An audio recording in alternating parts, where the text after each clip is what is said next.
एक अहम जानकारी इस वक्त सामने आ रही है, आपको बता दें शाम 6 बजे आज राष्ट्र के नाम प्रधानमंत्री नरेंद्र मोदी का संबोधन होने वाला है। देश के नाम संदेश देंगे प्रधानमंत्री। शाम 6 बजे प्रधानमंत्री मोदी ने खुद ट्वीट कर इस बाबत जानकारी साझा की है। अमित कुमार मेरे साथ, मेरे सहयोगी जुड़ गए इस पर अपडेट के साथ, उनका रुख करें। उससे पहले एक बार फिर यह अहम खबर आपको बता दें, प्रधानमंत्री नरेंद्र मोदी ने ट्वीट कर इस बात की जानकारी स्वयं दी है। शाम 6 बजे राष्ट्र के नाम प्रधानमंत्री का संबोधन होगा। महत्वपूर्ण है कि प्रधानमंत्री क्या कहने वाले हैं।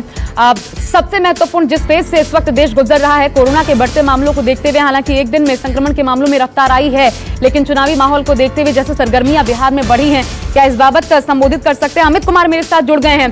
अमित, क्या जानकारी है, क्या मकसद हो सकता है, क्या संदेश हो सकता है प्रधानमंत्री का, कोई आकलन?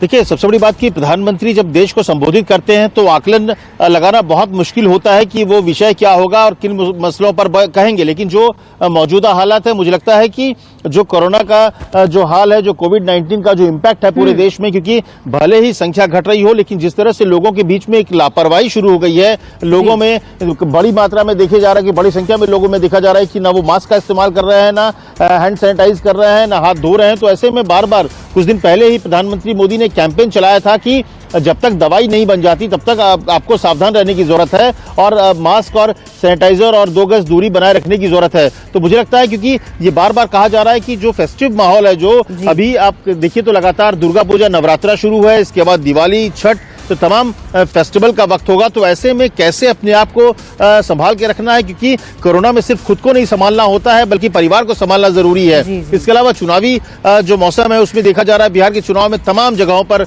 किस तरह से लोग तमाम प्रोटोकॉल को तोड़ते हुए चुनावी सभाओं में बड़ी संख्या में लोग जमा हो रहे हैं। तो ऐसे में देखना होगा कि मुझे जैसा लगता है, जो मेरा आकलन है या जो मुझे 1-2 लोगों से बात हुई है, कि ज्यादा संभावना इसी बात को लेकर है कि कोरोना को लेकर बातचीत होगी। प्रधानमंत्री ये शायद संदेश देना चाहेंगे कि अभी उस तरह की लापरवाही की जरूरत नहीं है, क्योंकि अभी हम सबसे खराब फेज में हैं।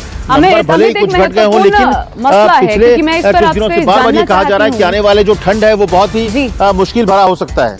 जेपी नड्डा ने सीएए को लेकर के एक राग छेड़ा है बंगाल चुनाव से पहले, हालांकि उसे बंगाल चुनाव से जोड़ा जा रहा है, लेकिन एक बार फिर आप जानते हैं कि ये रुख देश भर में किन प्रदर्शनों का ले सकता है। क्या इस बाबत भी प्रधानमंत्री कोई संदेश दे सकते हैं? क्योंकि अब कोरोना के संक्रमण को देखते हुए इस कानून को अमल में लाने की पहल को थोड़ा थामा गया था, अब रफ्तार बढ़ेगी, तो क्या इस बाबत कोई संदेश हो सकता है? नहीं, मुझे नहीं लगता कि सीए को लेकर कुछ प्रधानमंत्री कहेंगे। हालांकि ये कहना बहुत मुश्किल है कि क्या कहेंगे और क्या नहीं कहेंगे। दोनों ही बातों को कहने से पहले मुझे खुद सोचना पड़ रहा है, क्योंकि प्रधानमंत्री का जो देश के नाम संबोधन होता है, आमतौर पर हम लोग आकलन लगाते हैं और विषय हमेशा वो होता है जो शायद प्रधानमंत्री जो बोलना चाहते हैं उसके बारे में किसी को भनक तक नहीं लगती। लेकिन जो मौजूदा परिस्थिति है, सीए को लेकर जितना हंगामा हुआ, अब सरकार भी नहीं चाहती है कि कुछ बड़े लेवल पे कुछ अनाउंसमेंट करके उसको किया जाए। बंगाल चुनाव था, बंगाल के परिदृश्य में क्योंकि सीए को अगर देखें तो बड़ी संख्या में कहा जाता है जो बाहर से लोग को लाना है और ये संदेश देना है कि बाहरी लोगों को हमको भले पार्टी ये कहे कि हम नहीं हटाएंगे, लेकिन एक तरह का जो माहौल है सीए को लेकर, वो उसका इम्पैक्ट जो है बंगाल में, असम में, इस तरह के जगहों पर ज़्यादा है। तो इसलिए सीए को लेकर कुछ कहेंगे इसकी संभावना मुझे नहीं लगती है। लेकिन हाँ, कोविड को लेकर मुझे लगता है कि जरूर बात होगी, क्योंकि बार बार बड़े लेवल पे ये कहा जा रहा है कि जो आने वाला जो मौसम है, जो त्योहार का वक्त है, ठंड का मौसम है, वैसे भी अभी डेंगू से लेकर तमाम चीजें बढ़ रही है। मौसम जो है बहुत ही ज्यादा बदलाव हो रहा है, उसकी वजह से भी लोगों को वायरल का सामना करना पड़ रहा है। तो वक्त बहुत बचाव करने की जरूरत है। लापरवाही से कैसे बचे? मुझे लगता है कि कोविड के इर्द गिर्द ही अब यह हो सकता है कि आत्मनिर्भर भारत और कोविड के आसपास ही प्रधानमंत्री नरेंद्र मोदी का भाषण हो सकता है, संबोधन हो सकता है देश के नाम, जो शाम 6 बजे